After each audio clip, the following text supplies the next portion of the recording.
మా దగ్గర బొచ్చు అండి, సీలవత అండి, మోసలు, గడ్డి చేపలు,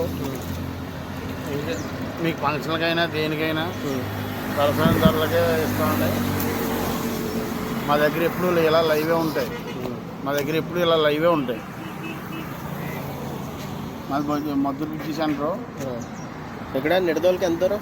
నిడదోలికి 4 కిలోమీటర్ల వదల, విద్యాశ్రమం 1 కిలోమీటరు. ఓకే, ఎంత రేట్లు ఎలా ఉంటాయి? రేట్లు కేజీ వచ్చేసి 160 రూపాయలండి. 1 కేజీ 160 రూపాయలు. పెద్ద చేప అయినా చిన్న చేప అయినా ఏదైనా మేము అలాగా కిలో లెక్కనే అమ్ముతామండి. ఓకే, డిజిటల్ కాట. ఓకే, అలా డిజిటల్ కాట ఏ చేప అయినా సరే అలా కేజీ లెక్కనే అమ్మేస్తాం. ఓకే అండి.